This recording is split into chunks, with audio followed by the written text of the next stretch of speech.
What an incredible match! The Springboks managed a stunning 30-14 victory over Italy in Turin. And folks, it was anything but straightforward. Let's break down the big winners and losers from this intense Autumn Nations series clash. First up, the winners, and who else but Damian Willemse, after looking a bit rusty against France. He was back to his brilliant best. Willemse put on an absolute masterclass for the full 80 minutes. He was rock solid under the high ball, gave the Boks crucial momentum with his line breaks, and his defense was ferocious. It was no surprise when he walked away with the Man of the Match award. A truly outstanding, all-round performance. Next, a huge shout-out to the Springboks bench, the legendary Bomb Squad. For the second week in a row, they had to rescue the team after an early red card. This time, Franco Mostert was sent off just 12 minutes in. This forced a massive shuffle, with several starters pulled off early. But the replacements were phenomenal. Juan Ignacio and André Esterhuizen were immense, just like they were against France. Wilco Louw and Gerhard Steenkamp stabilized the pack. And then you had Quagga Smith, R.G. Snyman, Manny Libbok, and Grant Williams all coming on to make a massive impact. They didn't just save the day, they secured a dominant win. Let's talk about Ethan Hooker. The Sharks' star was a surprise pick at inside centre, but he proved his versatility and then some. He even packed down on the flank in scrums when the Boks were a man down. He just grew stronger as the game went on, and his reward came late in the match. He brilliantly gathered a perfect cross-field kick from Libbok to score his first ever test try, sealing the victory in style. His midfield partner, Canan Moodie, also deserves praise, forming an inexperienced centre pairing. Moodie handled the pressure like a veteran. He marshalled the defence brilliantly and showed his attacking class.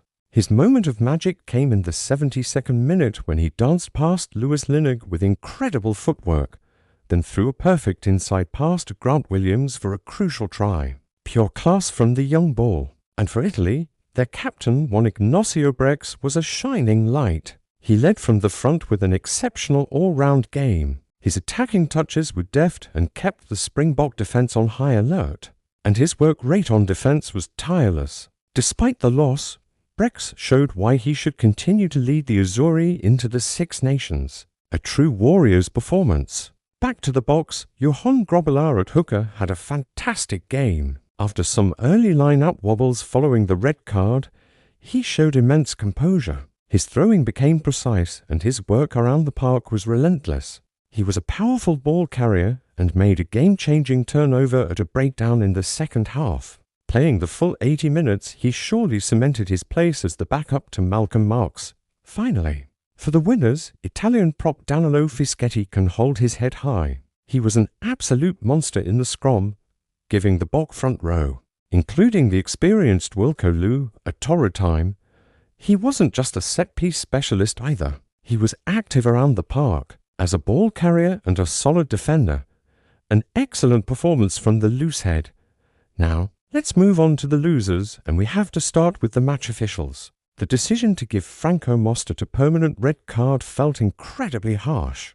Replays showed the initial contact was on Paolo Garbisi's chest, with contact to the head being secondary. It looked like a 20-minute red card at worst. Referee James Dolman and his team deemed it illegal with no mitigation, which was a bizarre call. We'll be watching closely to see if that red card gets downgraded.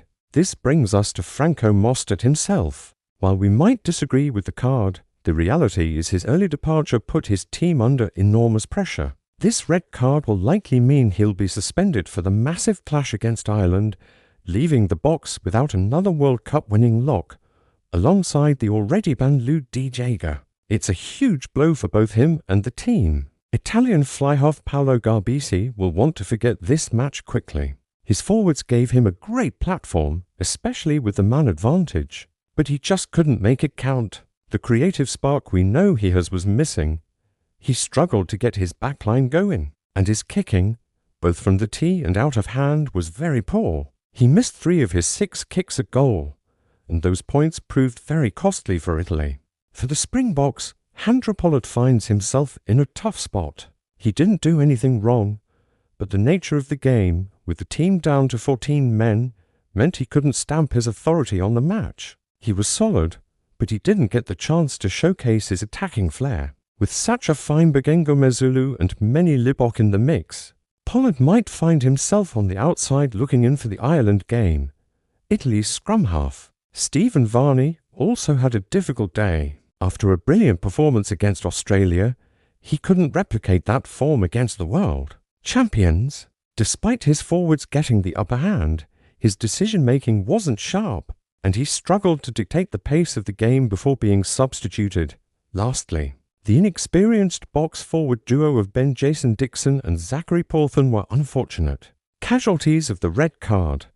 Dixon was making his first test appearance of the year, and Porthen was in only his second. But Mostert's sending off forced Rassie Erasmus's hand, and they were replaced early by more experienced players. It was a tough break for the youngsters, who will be hoping for another shot against Wales. So there you have it, a game of high drama, brilliant individual performances, and some controversy. What were your biggest takeaways from the match? Let us know in the comments below. Thanks for watching, and don't forget to like and subscribe for more rugby analysis.